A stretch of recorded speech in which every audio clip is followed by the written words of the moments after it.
Bonjour, Nick Kratikos de la décoration saisonnière de Nick sur HomeTalk. Nous commençons avec ce contenant en bois, disponible sur nicksaisonnaldecor.com, que nous allons remplir de mousse florale. Ici, nous avons de la mousse sèche. Je tiens à insister sur le fait qu'il s'agit de mousse sèche, car si vous utilisez de la mousse florale fraîche, elle va absorber l'eau si elle est placée à l'extérieur et elle deviendra plus fragile avec le temps. C'est plutôt comme du polystyrène. Vous pouvez aussi l'utiliser. Vous pouvez garder des morceaux issus de commandes Amazon ou autres, ainsi que du polystyrène. D'abord, nous devons couper ceci en morceaux plus petits. Donc, je vais juste prendre mon bloc de mousse. Le récipient fait 6 par 6 et je vais simplement mesurer pour voir où je dois le couper. Ensuite, je vais juste faire une petite marque de repère. Revenez avec un couteau à dents.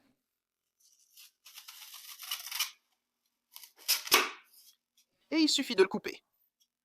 Ensuite, ce que nous pouvons faire, c'est revenir avec un peu de colle chaude. Ici, nous avons simplement notre poêle à colle.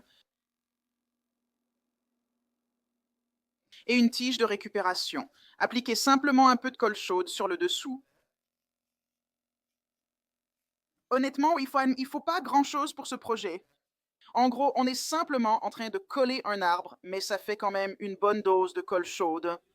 Et une fois qu'on aura compressé ça dans le récipient, la colle sera bien fixée. Il suffit donc de l'enfoncer. Et ensuite, il vous reste quelques morceaux que vous pouvez simplement jeter dans le récipient.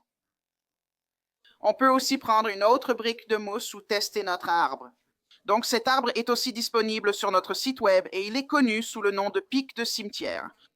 On peut les mettre devant des pierres tombales, mais aujourd'hui on va juste s'en servir comme petit sapin de Noël. Il est livré avec une pique que j'ai fixée en la tournant, puis ajouté un peu de colle chaude pour la stabilité. C'est un arbre d'environ 1 mètre de haut, installons-le. Je vais simplement prendre l'extrémité de l'arbre et la tremper dans notre poêle à colle. Je reviens au récipient et le plante au centre. Comme ceci, avec un petit espace. On peut ajouter un peu plus de verdure ou de la mousse. On pourrait ajouter des guirlandes, des petites décorations, des petits cadeaux, tout ce qu'on veut, mais l'arbre est bien solide, surtout avec cette tige et la colle chaude. Maintenant, on va laisser durcir un peu, puis on pourra commencer à fixer nos rubans. Donc maintenant, on a juste un ruban étroit, et ce que je vais faire, c'est simplement créer une petite boucle et la fixer à mon arbre. Donc une chose que beaucoup de gens ne réalisent pas vraiment, c'est qu'avec les couronnes de sapins, les sapins de Noël, tout ce genre de choses, on peut en fait simplement utiliser les attaches torsadées qui sont fournies avec la structure. Donc toutes ces branches de pin sont munies de fils de fer, et vous pouvez facilement les manipuler, les déplacer et les fixer à votre composition. Donc pour les roseaux, c'est le même procédé, il suffit de les prendre et de les fixer tout autour, et j'aime vraiment m'assurer que la boucle soit belle et soignée, donc on va couper l'extrémité.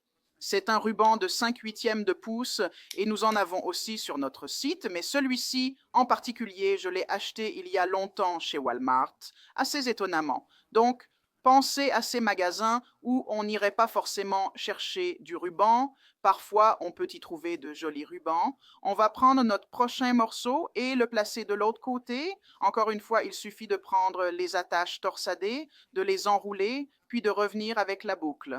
On essaye de rendre ça aussi symétrique que possible. Très bien, il est temps de passer à notre prochain ruban qui mesure 7/8 de pouce. Je voulais quelque chose de plus discret. Aujourd'hui, je vous montre ce que nous faisons sur nos sapins de 2,10 mètres, 1,80 mètres, nos sapins fins, crayons, et notre grand sapin de salon de 3,60 mètres.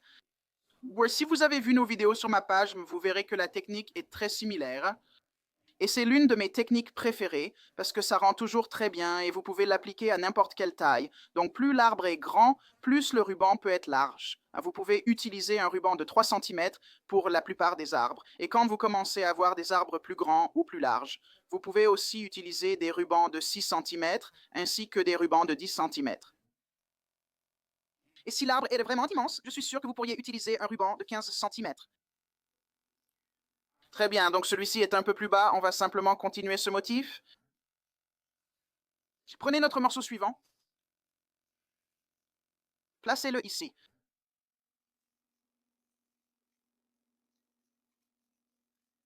pouvez aussi les faire descendre comme ça si vous voulez. Tout dépend vraiment du style que vous recherchez. Donc je suis simplement en train de tordre les branches de l'arbre. Couper une autre queue.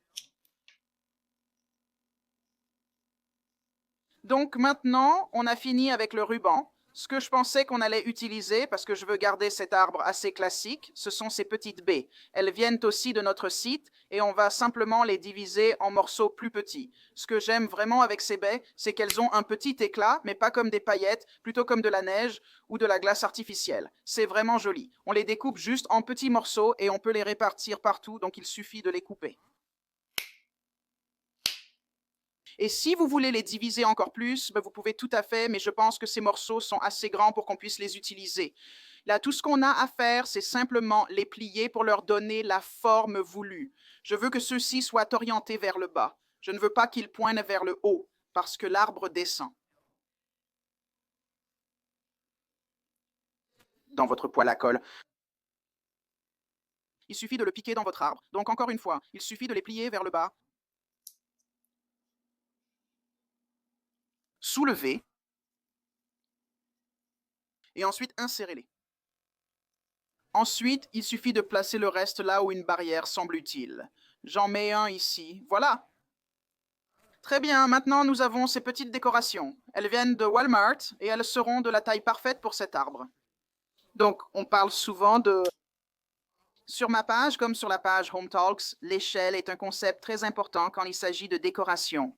Vous savez, si vous utilisez des décorations de sapins de Noël taille réelle, même si elles sont petites, ça ne rendrait pas bien. Donc, on va juste prendre celles-ci, les tremper dans notre poêle à colle. On ne va pas les fixer comme on le ferait normalement avec une décoration, simplement parce que ça prendrait trop de temps et que les crochets seraient trop visibles dans un design comme celui-ci, car ces crochets sont faits pour des décorations de taille plus standard.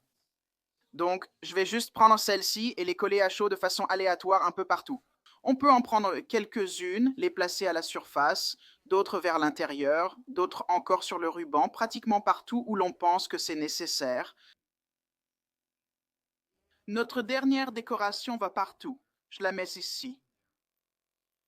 Alors maintenant, ce qu'on va faire, c'est vous montrer le produit fini. Je vais le mettre sur ma table et vous faire la révélation finale, d'accord? Et voici notre arbre terminé.